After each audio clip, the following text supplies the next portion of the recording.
What's up guys, how's it going? Welcome to another criminal video here on the channel. In today's video, I'm going to talk about the Shauna Howe case, who was responsible for the cancellation of Halloween for 16 straight years in the small town of Oil City. So, without further ado, let's go to the video. Shauna Melinda Howe was born on July 11, 1981 in Oil City, a small town in the state of Pennsylvania with just over 10,000 inhabitants in the United States. She lived with her mother, Lucy Howe, her stepfather, John Brown, her brother, Carrie, and her sister Jennifer in a small house in a quiet neighborhood.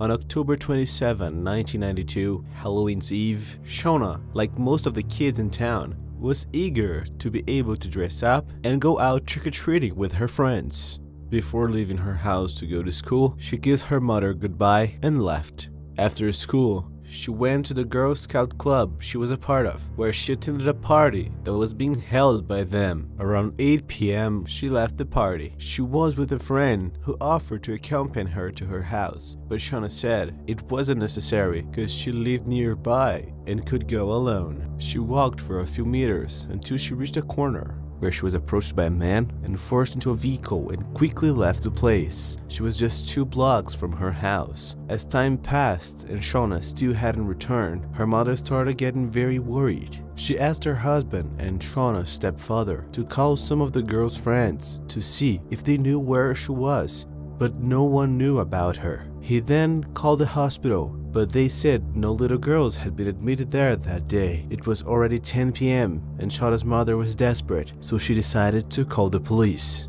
The police went to her house, and at first they thought she might have gone to another hidden location, perhaps a friend's house. While Shauna's mother and stepfather were talking to the officers, another officer called them on the radio and said a man had filed a report saying he witnessed a girl being kidnapped. Shauna's mother felt a great tightening in her heart and began to cry. The man who witnessed the kidnapping was named Dan Payton. He was near the scene, and he said he saw a tall, thin man in a cap who picked up Shauna and loaded her into a small red car and quickly left the scene. Since at the time there was no cell phone, Dan began knocking on doors of houses asking for someone to call the police. With this information, the police quickly began to patrol the entire city. They also set up barriers where they stopped people, searched cars, and asked if anyone had seen anything. As the news began to spread, local residents began to leave their homes to help with the search. At first, there were about 30 police officers looking for Shauna. Later, with the help of the population, there were hundreds of people looking for her. Shauna's mother also wanted to go out to look for her daughter, but the police instructed her that she was better off staying at home, as if indeed Shauna had been kidnapped, someone was likely to call for ransom. According to Lucy, it was the worst feeling she's ever had in her life, a feeling of helplessness where she couldn't do anything to help her own daughter. She walked in circles around the room, hoping that the police or someone would show up with her daughter at the door, but unfortunately, that didn't happen. On October 29, 1992, 2 days after Shauna's abduction, a man was camping in an area called Coulter's Hole, a place of dense, isolated woods on the outskirts of town. As he walked around the place, he spotted a piece of clothing near a bridge that looked like it belonged to a child. Since he was aware of Shauna's disappearance, he decided to call the police. The police quickly made their way to the scene. After that, they called Shauna's family. Since Shauna's mother was working, the phone was answered by her stepfather, John Brown. On the phone, the police said they had found something and wanted John to go there for identification. John then headed to the location where they found the piece of clothing. Arriving there, he identified it as being part of the clothing Shauna wore when she was kidnapped. From that point on, the case took a more serious proportion. They took the part of the clothing for analysis where semen was found, and through samples they obtained DNA. On October 30, 1992, 3 days after Shauna's abduction and 1 day after they located part of her clothing, police received a call from a man who was on his way to a cottage located in Coulter's Hole, near where Shauna's clothing parts were found. This man said that as he walked over a bridge, he looked down and saw the body of a little girl, and he thought it was Shauna. The police quickly went to the scene and confirmed that the body was really hers. On the bridge, their shoes were found, each turned in a different position, and there was also a candy paper on the spot. According to the police, whoever killed Shauna took her there at dawn that same day, because the day before, when they found parts of her clothing, they searched the entire area and passed over this bridge several times, and the body wasn't there. Due to the numerous injuries to the girl's body, the police assumed that she was thrown from a 50-meter bridge by her kidnapper. This assumption was later confirmed by the autopsy. Also at the autopsy, it was found that she was raped and that she died from a blunt trauma to the head and chest caused by the fall. The police felt challenged by the kidnapper. They believed he was defying the authorities, since it was the scene a few hours after the police left, and he still purposely left the victim's shoes on the bridge as if he was giving a message. Shauna's first family member to hear the news was an uncle named Claire Sybil, her mother's brother. He was the one who broke the sad news to Lucy and John, Shauna's mother and stepfather. Lucy burst into tears. She didn't want to believe her daughter was dead. She couldn't stop crying, while Claire and John tried to comfort her. Soon, news of Shauna's death spread through the small town of Oil City. The villagers then decided it was better to cancel Halloween. No one wanted to let their kids out of the house. After all, Shauna's kidnapper and murderer was still at large. With all the evidence and information the police had collected, they began a rigorous investigation. They had DNA from the kidnapper and killer that was on Shauna's clothes, but now they had to know who that DNA belonged to.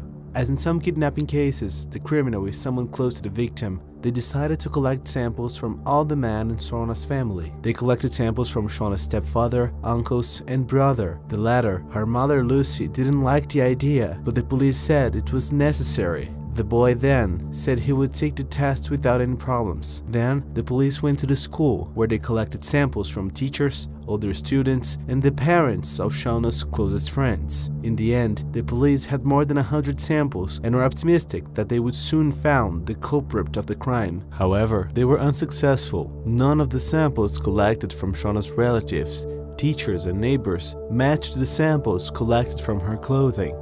After more than a year of investigations, the police still had no clue as to who might be responsible for the crime. Even though they know the location where Shauna was caught and have the kidnapper's description, the vehicle's description, and the DNA sample, they have not progressed with the investigation. One of the people the police investigated, who was one of the biggest suspects in the crime, was Bill Crabtree. Bill was the man who located Shauna's body. The police thought he might be trying to lose them, and coincidentally, he had a small red car that matched the description of the kidnapper's car. However, in addition to having a good alibi that proved where he was the night of the kidnapping, his DNA didn't match the criminal's DNA. Afterwards, police received a call in which a person claimed that the kidnapper's description matched the description of a man named Ted Walker. Ted worked at a local pizza place and had the habit of playing strange games with the girls who went there. It was common for some of them to avoid him because they didn't want him to touch them. He also had a small red car, but his DNA didn't match the criminal's, so he was discarded. On July 30, 1995, 3 years after the crime, another girl suffered a kidnapping attempt near where Shauna was kidnapped, where 2 men stopped the vehicle next to her and tried to put her in the trunk. The girl resisted a lot, and because of that, they began to brutally attack her. Even injured, she managed to flee and call the police. She passed on all the characteristics of the kidnappers to the police, who immediately knew who the criminals were, the O'Brien brothers. Timothy and James O'Brien were known to the police and were also responsible for crimes of the same nature that they tried to commit again. Police arrested the two, and the question was soon raised as to whether they were responsible for Shauna's abduction and death. However, according to the police, there was no way they were responsible, as it was in the records that they were arrested when the crime happened. On October 29, 1997, 5 years after the crime, Sheen Freeman, a 5-year-old girl, disappeared while in her own backyard. Quickly, the news and fear spread through the small town of Oil City. Hundreds of people went to the front of the police station in search of answers. Everyone was very scared. The cops started the search for Sheen. They also spoke to everyone in the vicinity when she disappeared. At first, they were suspicious of a young man named Nicholas Bowen. The officers saw Nicholas hugging Sheen's mother and wondered at the way he behaved. One of the officers went to take his statement. As the officer asked him questions, Nicholas became increasingly nervous. The police then told him everything was fine and that he was there to help him. At that time, Nicholas started to cry and told him that he knew where Sheen was, but that she was very hurt. Nicholas ended up taking the police to the place where Sheen was. She was buried in a shallow grave in a place of dense woods and isolated. Nicholas confessed to the crime of abuse and murder and was arrested by the police. The city's residents, despite being very scared, felt relieved, for they believed that Nicholas might also be responsible for Shauna's kidnapping and death, and that he was now behind bars. However, Nicholas was 70 years old, and on the date of Shauna's disappearance, he was only 12 and couldn't have participated in the crime.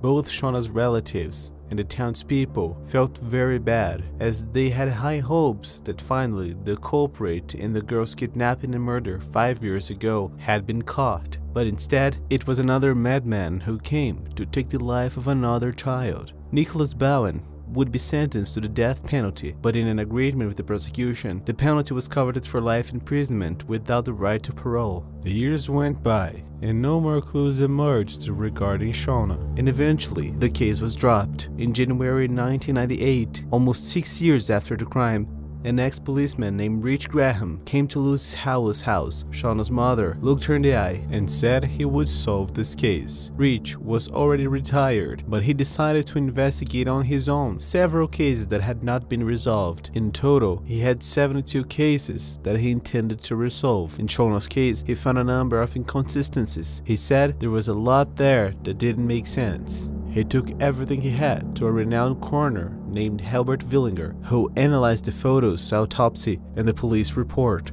The two then realized that Shauna had no marks on her wrists, which indicated she had not been tied up as the police assumed at the time. They then came to the conclusion that the kidnapper did not act alone, as everyone thought, and that 1 or 2 more people could have participated in the crime. Since it wouldn't be easy for the kidnapper to keep Shauna in his power without him tying her up, then there would have to be someone else holding the girl. This ended up opening a whole new range of possibilities. Rich did know that with this new information, he could take his investigation a step further. Rich then called the police and passed this new information on to them.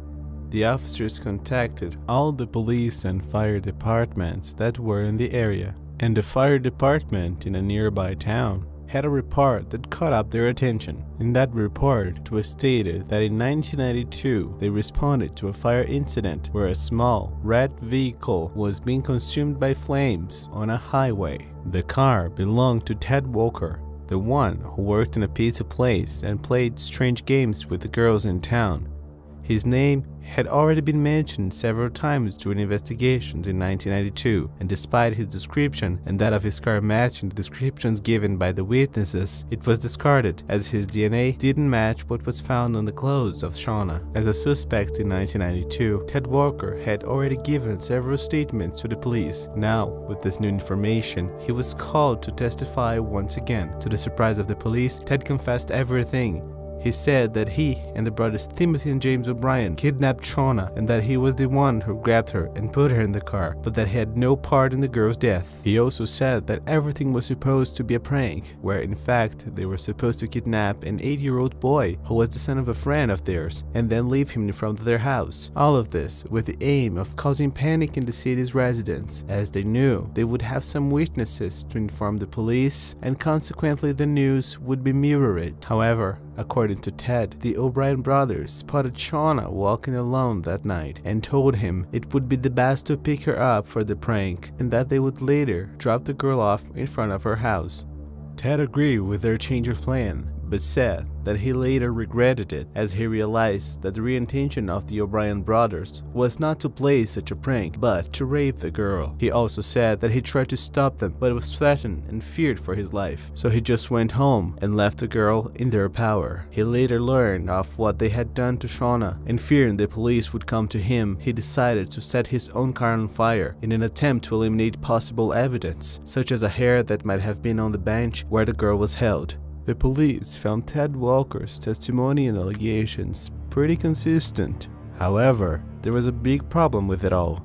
How is it possible that the O'Brien brothers were responsible for Shauna's kidnapping, abuse, and death if the date of the crime was in the police records that they were arrested? Either Ted Walker was making up a hell of a lie, or the police made a hell of a mistake. Rich Graham then asked a friend of his from the police to double-check the dates to make sure the O'Brien brothers were actually arrested on the night of the crime. And to his surprise, and many, the O'Brien brothers were on the loose and had been released from jail a few days before the crime after posting bail. The cops couldn't believe they had let something like that go by. All the time, all the effort, all the resources put into this investigation that could have been resolved if they had collected O'Brien's DNA. What remained then, to confirm in fact that the O'Brien were responsible for the crime, would be to take the DNA sample of the two. The officers went to the brothers who were arrested for that attempted kidnapping in 1995 that I mentioned earlier. The two were reluctant to provide their DNA for Shauna's case and said they would consult with their lawyers. With this attitude, the police understood that the O'Brien could in fact be responsible for the crime, because if they weren't, they wouldn't have been reluctant to give a DNA sample. In February 2002, 10 years after the crime, it was confirmed by tests that DNA found on Shauna's piece of clothing belonged to James O'Brien. Thus, Ted Walker's testimony and allegations were in fact true, and the police then arrested him because even though he claimed that he had no part in the girl's death, he did have part in the kidnapping that made him an accomplice. In prison, Ted Walker went back to talking to the police about the crime. He said again that he did not participate in the abuse or the killing of Shauna, and that the O'Brien decided to kill her by throwing her off the bridge because she had seen their faces. In September 2006, 14 years after the crime, Timothy O'Brien, James O'Brien, and Ted Walker were on a trial for the kidnapping, abuse, and death of Shauna Howe. Ted Walker was convicted of kidnapping and murder and was sentenced to 40 years in prison. Timothy and James O'Brien were convicted of kidnapping, abuse, and murder. They were sentenced to life imprisonment without the right to parole. The kidnapping and death of little Shauna Howe has had a huge impact on the city of Oil City and some surrounding towns, where the famous traditional Halloween had been banned in the city for nearly 16 years. Then, in 2008, a 10-year-old girl named Elizabeth Hose petitioned for the return of the celebration. She collected thousands of signatures and took them to the city hall. With that, on October 31st, 2008, residents of the small town of Oil City were able to celebrate Halloween again. Shauna Melinda Howe, born July 11, 1981 in the small town of Oil City, the girl, like all the kids in town, was really looking forward to Halloween, where she would dress up and go out trick-or-treating with her friends. But on October 27, 1992, when she was just 11 years old, she was kidnapped. The police, along with hundreds of villagers, went looking for her. Despite their efforts, they were unable to find her in time. Today, as the Halloween date approaches, everyone in town remembers little Shauna. Well guys, so that's it. I'll stay right here. See you next time.